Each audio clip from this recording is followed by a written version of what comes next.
Welcome to our new series, the 200 Movie Challenge. Our goal this year is to watch 200 movies that we haven't seen yet. If you want to listen to the full podcast where this clip is from, the link will be in the description. Now enjoy today's movie. So, yeah, we've talked about a lot of the shit movies we watched recently. I know I had a couple, like, even just now, the Ron Clark story, like Close 2025. Like, that's the top. The last, whatever, 10 have been, there's been a lot of shit lately. So part of me's like, I need to watch I'm something good. aware. I need to watch something good. And I think I had it on Netflix, and I honestly was just staring blankly. And, sometimes if your cursor or whatever it's on a certain thumbnail, it might play a part. And then this movie started playing, and I said, "Fuck it, I'm pressing play on this shit." So Just for, I saw the 2018 movie A Star Is Born. oh my Um, God, I'm so sorry. you won't. Well, I understand your love for. Again, I don't consider this a musical, but it has music in it. It Kind of like does. so. Yeah. So, FYI, yes, it is under romance slash musical, but it's not musical to what I consider musical. But anyhow, it stars and it was directed by Bradley Cooper, also starring Lady Gaga. This movie was Directed by up Bradley, correct. Wow. It was up for 8 Academy Awards. The only win it had was Best Original Song, and this is one first things I remember of this is because I saw their performance, and these two have insane chemistry. And I think that's going to play into my review of this. And it's funny Mm. because they were getting close for an Academy Award song, and Bradley Cooper's wife was in the audience, and that was kind of like almost the joke, like because him and Lady, whatever. But anyhow, so this movie originally came out. There was an original in 1937. A little bit different style, Oh, obviously, more about a young actress who, and a guy who finds her. yeah. Then it was remade again in 1954. This time Judy Garland starred in it. They changed it from like an act, from like someone trying to act to singing. And then it was remade again in 1976. This is probably the most famous one up until that point because it had Barbara Streisand and Chris Yeah. Christopherson. Again, from what Stop. Yeah. I never saw it. But again, I hear their chemistry is what carried it. And obviously, love or hate Barbara Streisand, she can sing, and I think she's made for that role. So Yeah. it was. This has been done a few times, but yes, Bradley Cooper plays Jack, basically a successful musician, sells out stadiums, everyone knows him. Um, One day after a show, he's driving around and he wants to go to a bar. And his driver is just like, well, we have to hit the next plane. He's like, we got a couple hours, just, a few hours, whatever. Just go here and turn right. We'll just pop in. I hear there's one around the corner. He accidentally stumbles into a drag bar and he has no Mhm. problem with it. He's like, he just wants a drink. Obviously all the drag queens are just Yeah. loving him, this and that. Then we meet Lady Gaga, who plays Allie. She's got part-time Mhm. jobs, but she is the only non-drag person who's allowed to sing at this bar because a lot of the drag queens love her. Obviously, he Mhm. sees her perform and instantaneously just falls for her. You can see the Mhm. connection between these two, and they hang out. They kind of go on a date for the rest of the night, where she punches out some idiot who tries to, you know, pick a fight with Jack. And as they're in the parking lot, she's singing a song. He's like, did you write that? And she's like, yeah, I'm kind of in the process of writing it. And, you learn that she really wants to be a singer, more of a songwriter. She just obviously never can push herself to the next thing. So he invites her to his next gig. He's like, fly out, blah, blah, blah. Just join me backstage. I just want, because obviously he loves her. Well, he's in love with her. Mhm. And he's on stage and he's like, yeah, I'm gonna sing the song that my friend wrote, and hopefully she'll join me on stage for this song. So she has no idea she's Mhm. being a part of this. She comes out, nails it. It's the song that we've all heard on the radio at this time. I think it's called Yeah. "Shallow." But Mhm. there's a lot of other songs. But yeah, that they play that, they nail it. And obviously now the difference between what this movie does compared to probably what the remakes do, because obviously with cell phones, she becomes like like she's all over social media. Everyone's watching, like, oh, who is this girl? Who is this? So she goes on Mhm. tour with him at first, and then obviously his agents like goes to her and just like, listen, people want to hear what you have to say. You need to cash in on this. You have a chance, just to make some, like, people love your voice, people love your personality, blah blah blah. So we've kind of seen a lot of these movies before because the one thing Jack is he's an alcoholic. He does also drugs, so we see that. And we've seen movies where the new artist, falls into that world, not ready for that world. The one thing I commend about this movie is the fact that she stays true to herself throughout. She loves Jack. She doesn't go into basically, the drugs, the alcohol. Obviously she does have a drink, but not to the intent that he does. And, but yeah, she's becoming a bigger star and stuff like that. And obviously they're not seeing each other as much. But yeah, he goes in and out of rehab. Now, Soto, let me tell you some of the co-stars in this. One guy I didn't even realize was in this till afterwards was Andrew Dice Clay, who plays her father. What? I did not even recognize him. I know, his small role, but I did not even recognize. He was fine. He was great. He was the loving dad. There was nothing wrong. He's just like, oh, that's my daughter. Look at that. 250,000 people views. Just because he doesn't understand. He's an old school like driver. Him and his buddies are watching it. Yeah, Dave Chappelle's in this as a friend of Jack's, who, when he finds basically Jack drunk on the ground, helps him out, like loves his family. You can Dave tell Chappelle is in this. Dave too? Chappelle, actually, very good role. And Sam Elliott's in this as well. Sam Elliott plays nice. Jack's older brother. Now, real quick backstory of Jack. His mom died in childbirth. Sam Elliott plays like his half brother. Different mom, same dad. But basically, their dad died when Jack was a teen, and they kind of Sam Elliott's also kind of his manager a little bit. Now, I will say this: Bradley Cooper does the same voice as Sam Elliott, which really threw me off at first. If you hear Bradley Cooper talk a lot, but for it works because obviously he's trying to make the brotherly connection, and they have a fight, and Jack looks at. I forget Sam Elliott's name. I just keep calling. You just call him Sam Elliott. He plays Sam Elliott.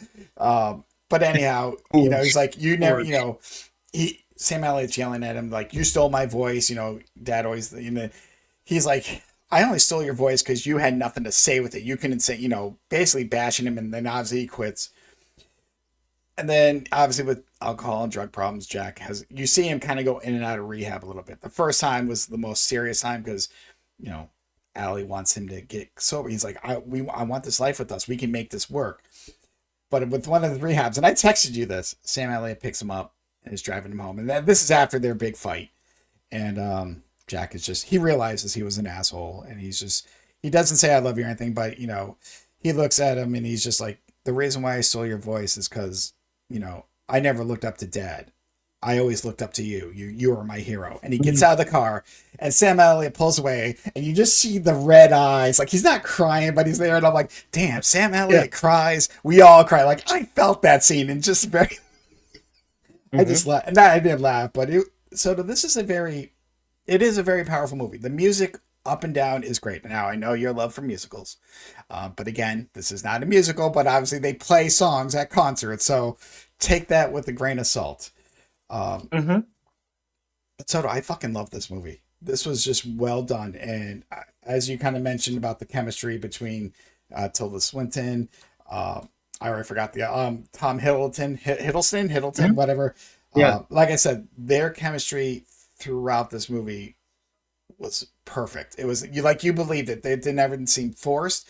Everything seemed natural. Lady Gaga, say what you want about her songs, her person, she can fucking sing. Like the song, she belt. She's a vocal powerhouse. I know. And just sometimes when because she's very stripped down in this role compared to like her outlandish styles when she performs, So it was very nice to see a very simplistic at first Lady Gaga just belting out these songs, but that helped you feel for her character, feel for her as she's growing, becoming a, basically started dealing with a recovering alcoholic, fiance, husband, boyfriend, whatever it was throughout the story.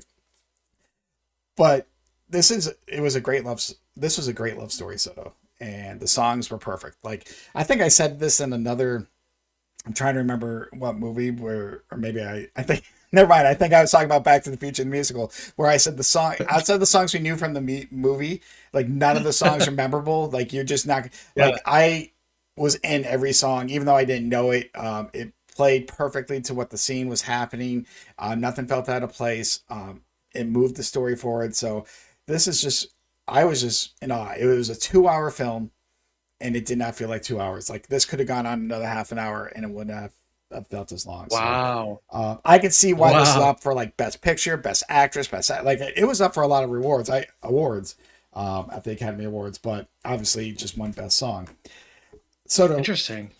this might come to a shock. I I kind of looked at this a while ago and like, where am I putting this? So I was looking at top five. I'm honestly looking at top No, five, I'm right there with you. Yeah, I could already tell your and tone. I'm already looking at the top five. and Yeah. I've thought about this, and this was very close, but this is going at number two. This is at Wow. I thought you were gonna hit me with number one on this one, but I knew it would be better than the see. whale. Here's the thing. Obviously, now I'm dealing with one musical and one with music, but we'll just call it two musicals for what it is right now. Sure. Again, it was tough. I honestly thought about it, but I had to sit on it, because I think that's what we did. We kind of think about it, and as we're talking it out with each other, like, yeah, Amelia Perez still gave me something I have never seen. I mean, granted, it was a foreign musical, which I have never seen, but I just mean the story. It was just everything about that was so original to me. And Yeah. I know the reason you suggested it to me from the one famous song or TikTok that you saw, where like, why the fuck is this up for Academy Awards? And they're talking about penises. And again, it works in the Penis and context of the film. vagina. But when they cut it out with no context, people are like, what the fuck is going on? What? And I'm not going to go through the controversy. Sure. But there was just something, whereas this, yes, we've seen it before, but like I've said countless times, Bradley Cooper did, I think this is the first movie he directed, if I read correctly, and he did an amazing job. Everything was well done. Every character just had reason. They just weren't on screen just to be on screen. Like, they're part of the overall story, part of the even Dave Chappelle. Like, I'm like, Dave Chappelle in this? And he, obviously, love or hate his stand up, but he was very down to earth on this one. Same with Andrew. Again, I did not even know it was Andrew Dice Clay. And I'm like, when I saw him, like, what the fuck? And I had to go back. I'm like, oh yeah, you can see it. If you knew, you saw it, but I wasn't prepared for him to be it because obviously he's a lot older. And I know I'm missing some other actors or actresses in this, but everyone had purpose in this movie. And it was just, again, I'll say it again. The two had insane chemistry. You felt the love story, and was the most important. And I think it was tough. So like, I'm looking at both, but Amelia Perez still gave me something that was totally original. I was into that music, even though I probably didn't understand half the words. Obviously, luckily I had subtitles, but I don't know if I could watch a foreign musical again because I can't really sing along. Right. But could this change? Maybe. Right now I'm feeling it deserves number two, and I think that's where it's going to stay. It's really good. So yeah, if you love music type movies, or I know you don't. Or if you wanted just a good love story, check this out. Because like I said, Lady Gaga surprised us. Not that it didn't surprise me she could sing. I kind of knew that. But again, when you just see her acting as almost like a normal person, just a regular person, and her coming out for a song and stuff like that, like I said, you felt so many moments in this. And I think I knew this was going to be very tops when, like I said, the Sam Elliott moment. And there's just a lot of scenes that I'll remember from this. So yeah, this is probably a movie I would definitely watch again if it was on. I know we're trying to watch newer movies this year, so I don't know when I'll watch this again, but definitely surprised me because I don't know what I was expecting out of this. I just kind of want to watch something that was good or supposed to be good because I didn't know, but it was up for Academy Awards. Of course, yeah. So I didn't want to watch something that I'm like, I got to put this in the bottom five, but no, so this is definitely worth it. So yeah, if anyone that likes music, and like I said, I'm curious about the remakes. I don't know if I will watch them. I'm more curious about the Judy Garland one. I don't know why. But we'll see. Who knows? That might come later this year if they're free. But right now, I'm glad I watched this, and I think it just came at the right time. And all just because the thumbnail started singing to me, I knew the song. I'm like, you know what? 2 hours, I can do this. It's been a while since I've watched a 2 hour movie because I've been watching 90 minutes shit for the most part. So Me too.